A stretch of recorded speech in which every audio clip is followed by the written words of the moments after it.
नमस्ते.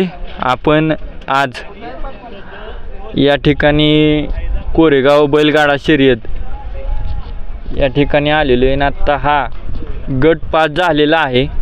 तर ह्याचं नाव जाणून घेऊया काय आहे आणि कुठून आलेले आहेत. तर सर्वप्रथम नमस्ते. नमस्ते. आपलं नाव? अजय यादव. सोरा बुजावले कनेरखेडकरांचा माणिक. तर आता आपण गट पास झाला, काय वाटते? एक नंबर वाटते. ह्या बैलगाडी क्षेत्रामध्ये आपण किती दिवसापासून आहात? 13-14 वर्ष झालं आहे. ह्याचं नाव काय? माणिक. बैलाचं माणिक आहे. माणिक हा आपला खरेदी आहे का घरचा आहे? खरेदी. कितीला ह्याची खरेदी केली होती? 18,000 रुपयाला खरेदी केलेली विसापूरमधनं. 18,000 रुपयाला. तर आता आपल्याकडं किती वर्षापासून हा पळतोय? आदत असल्यापासून पोहतो. आता हा दुसरा का आदतच आहे? नाही, सायदाती आहे. सायदाती. तर आत्ता आपण ह्याला गुलाल वगैरे किंवा फायनलमध्ये ह्याच्यावरती रंग वगैरे पडलेला आहे. पण हा किती मैदान आत्तापर्यंत ह्यानं गाजवलेली आहेत? भरपूर आहे ती तशी. कालच 1 नंबर केलं आहे बुलेटचं वांगीच्या मैदानात.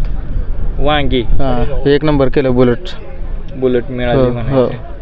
तर बुलेटला त्यावेळेस केली तेव्हा त्याचा पायरा कोणाबरोबर होता? उदयदादांच्या बरोबर होता. तेजा. उदयदादांचा तेजा. आणि आज या कोरेगावच्या मैदानामध्ये पायरा कोणासोबत झाला? हे एक सहजा पंकज भोसले आमचा मित्र, त्याचा सिंबा म्हणून दुसरा खोंड आहे, त्याच्याबरोबर नियोजन झालं आमचं. आज ह्याच्यासोबत जर पायरा करायचं म्हटलं तर कोण हे पायऱ्याचं नियोजन बघतं? मीच करतो स्वतः. तुम्ही? हो. तर तुमचा ह्या व्हिडिओला जर पाहून जर कोणाला पायरा करायचा म्हटलं तर त्यासाठी काय संपर्क आहे की 84 22 98 39 12. जर आपल्याला काही पायऱ्यासाठी नियोजन वगैरे करायचं असेल तर या मोबाईल नंबरला संपर्क साधा.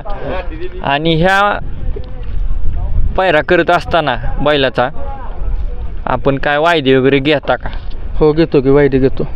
आपण वायदी घेता? वायदी दिलेली आहे का ह्याच्या अगोदर? दिलेली आहे भरपूर. 7-8 लाख रुपये आम्ही घालवलेला आहे ती पहिलं, म्हणून घेतो वायदे आम्ही. आत्तापर्यंत ह्या बैलाचा काय इतिहास आहे किंवा किती ह्यानं आत्तापर्यंत फायनल केलेले आहेत? 50-60 फायनली केली ती.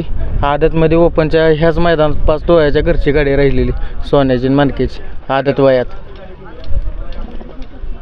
आणि मुंबईसुद्धा बिनजोड भरपूर केली ती. आत्तापर्यंत ह्यानं असं मोठं बक्षीस जेणेकरून लक्षात राहील असं, किंवा तुमचे बुलेट असतात किंवा अजून कुठले थारचं मैदान असते, कुठलं JCB वगैरे काय, तर हे जे असतं आत्तापर्यंत सर्वात मोठं बक्षीस कोणतं? या हे मागल्या वेळेस कोरेगावचं मैदान झालेलं 5 तोळ्याचं, ते 1-2 अंगठ्या भेटलेल्या आणि कालचे बुलेट आणि अशा स्प्लेंडर परत HF डिलक्स 10 भेटले. ती 10 HF डिलक्स इथं. आणि सर्व आत्तापर्यंत आपण म्हणतो एखादं आठवणीत राहणार असं मैदान कोणतं आहे याचं? हे कालचं वांगीचं मैदान. कडनं गट सेमी फायनल 2 नंबर तासानं सुट्ट 1 केलं, घासून बिसून नाही, सुट्टच. आणि गाडी बांधून सगळ्यांच्या बरोबर पळतोय बैल. ह्याचं नेणं आणणं मैदानात कशा प्रकारचं असते? ह्याचं शांत आहे कसा? शांत एकदम. एका माणसानं न्यायचा सोडायचा धुयाला बियाला, शांत एकाच माणसानं. हे आमची बहीणसुद्धा सुटती बिडती एका दाव्यावर घरी आत बाहेर करते, तिच्याच नावावर सोरा बुदावले यांच्या नावानं गाडी पळते. आता तू या बैलगाडी क्षेत्रामध्ये आली, बैलात हे जिथं बैल पळतो, काय वाटतंय की तुला ह्या ठिकाणी आल्यावर? भारी वाटतं. चांगलं वाटतं. आज शाळेला सुट्टी आहे, पण ज्यावेळेस शाळा असते तेव्हा पण येते का म्हणे या बैलाच्या ह्याच्या मागं येते शर्यतीला? पहिल्यापासून नाद आहे मला. नाद आहे म्हणून येते होय? घरची नाही करमत. आणि शाळा असेल वगैरे तर असं कोणी म्हणत नाही तुला मम्मी पप्पा आजी असं म्हणत नाही का कोण बाबा शाळेत जा बैलाच्या मागं जाऊ नको नाही ती म्हणत का म्हणत नाहीत नाही बैलच माझा इथे माझा बैल आहे म्हणून तर आपण पाहू शकताय एवढ्याशा लहान वयामध्येच बैलाचा नाद या आणि हा नाद म्हणलं की ह्याच्या मागं घरदार शाळा सर्व सोडून आज ही मुलगी या कोरेगावच्या मैदानामध्ये आलेली आहे. तुझं नाव सांग की संपूर्ण. सोरा कुंडलिक बुदावले. तुझं वय किती आता? 8. 8 वर्षाची या. आणि तुझं गाव? कनेरखेड. कनेरखेड. तर या ठिकाणी छोटीशी मुलगी. काय सांगता? तुला ह्या बैलाला जर कोणी मारलं तर काय वाटतं ग? लय रागीत. ह्या गाडी पळवत असताना गाडी ड्रायव्हर मारतात का? माहिती हा नाहीत मारत. बरं ह्याला मारलेलं तुला आवडत नाही पण ह्या बैलाने तुला जर मारलं तर ते आवडतं किंवा मारतो का बैल तुला? नाही मारत. नाही मारत. मग ह्याला आता पप्पा जर कामा वगैरे गेले तर मग ह्याला खाणं वगैरे त्याला पाणी पाजणं हे कोण करतं? मीच करते. काय सांगते तू? हो. अतिशय सुंदर अशी ही कनेरखेडकरांचे स्वरा सुंदर अशी ही मुलाखत दिली स्वरांनी. त्याबद्दल या स्वराचे विकास नाळे यूट्यूब चॅनलकडून हार्दिक आणि मनापासून धन्यवाद मानतो. आणि या ठिकाणी पाहू इथं काय म्हणते जाणून घेऊया. काय सांगाल ह्या? माणिक कनेरखेडच्या गळ्यातला ताईत आहे आणि आम्ही नेहमी येत नाही अड्ड्यावर पण आज आलो आहे जवळचं मैदान आहे म्हणून. काल माणिकनं 1 नंबर केला बुलेटच्या मैदानात. अतिशय उत्कृष्ट गाडी पळाली. स्वतः 1 नंबर केला आणि आमचं प्रेम आहे माणिकवर.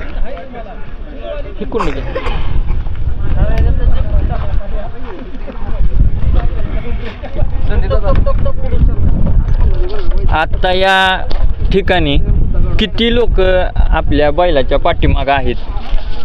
जवळजवळ अर्धं गाव आलं असेल आत्ता माणिकसाठी. आता लांब लांब ज्यावेळी अड्डे आखाड होते त्यावेळेला जाता येत नाही ना. आत्ता जवळचं आखाड असल्यामुळं जवळजवळ अर्धं गाव आलं असेल माणिकला नाही म्हटलं तरी बाबा एक 40 लोक 150 लोक काय 200-250 पोरं आहेत आधीत बघायला. तर आता आपण ही छोटीशी चिमुरडी पाहिली, छोटी मुलगी पाहिली. तिने जे सांगितलं आपल्याला ही किती वर्षाची असल्यापासून हिला नाद आहे किंवा ती जी म्हटली ना मला माणिकला मारलेलं कोणी आवडत नाही. एका अड्ड्यावर त्याला 2 फका मारले होते माणिकला. तर ती मम्मी पप्पाला गाडी काढून त्या अड्ड्यावर गेली होती आणि का बैलाला मारताय म्हणून विचारत होती. म्हणजे इतकं प्रेम आहे त्या मुलीचं बैलावरती. हा एकच आहे की असे आणखीन 1-2 आपल्या? अजून 2 खोंड आहेत छोटे. एक छोटा माणिक आहे आणि दुसरा एक आहे. ते पण असेच ह्याच्याच तोडीचे आहेत. दोन्ही पण लहान आहेत पण अजून. आत्ता जर आपण ह्या विकास नाळे यूट्यूब चॅनलद्वारे जर कोणाला खरेदी करायचं म्हटलं तर कशा पद्धतीचा बैल खरेदी केला पाहिजे तुम्हाला वाटते? नाही आता बैलातलं मला काही एवढं कळत नाही. ती सांगते ड्रायव्हर आमची काल गाडी यांनी पळवली 1 नंबरला वांगीला. या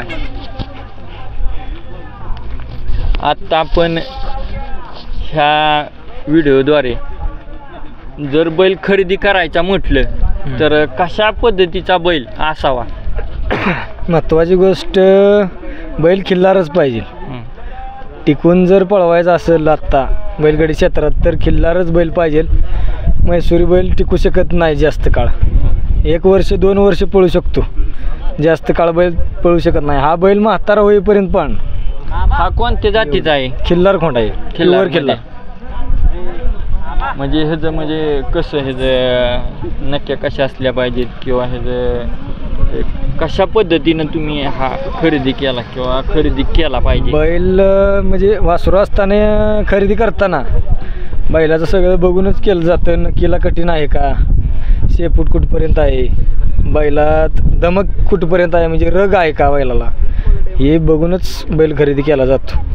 बैल सगळी पळते ती, पण दात एखादा असतो असा की तो जीव लावून पळतो. हा बैल जीव लावून पळतो का तर पळतोच. मागून गाडीवर अटॅक करतो का तर करतोच. आतापर्यंत त्याचा इतिहास आहे. मागणं गाड्या मारल्यात सगळ्या. ह्याच्या मागं तुमची काय भूमिका असते बैलगाडा ड्रायव्हर म्हणून? आता तो लहान आदत असल्यापासून मीच गाडी पळवते त्याची. जर इकडे तिकडे लांब वगैरे काय घरची अडचण आली वगैरे काय तर दुसरा ड्रायव्हर बसतो, पण लहानपणापासून त्याला मीच हाणत आलेलो आहे. तो असा आहे, त्याला कायम गाडी बांधूनच पळायला लायतो.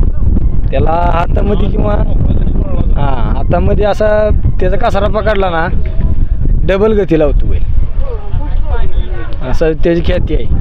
बैल हातात धरला ना डबल गतीनं बैल जातो. आत्तापर्यंत हा कोणकोणत्या मोठ्या बैलांसोबत पळालेला आहे? सर त्या दिवशी निडळमध्ये फाजिलराव सोबत पळाला आहे बैल. गाडी फायनलला राहिलेली पण फायनल झाला नाही. आणि काल पण पळाला, उदयदादांनी बैल घेतलेला आहे, त्यासोबत काल बैल पळाला आहे.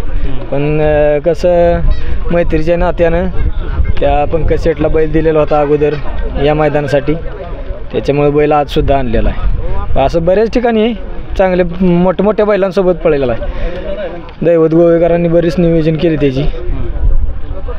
त्यांच्या नियोजनात आल्यापासून बैल टॉपलाच म्हणजे चालला आहे आता.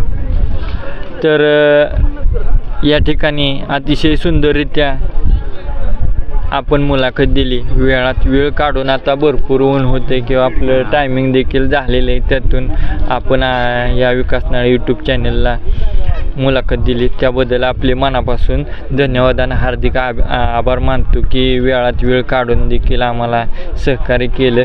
तर या व्हिडिओला कोणी नवीन असेल तर लाईक करा, शेअर करा आणि सबस्क्राईब करायला विसरू नका विकास नाळे यूट्यूब चॅनल.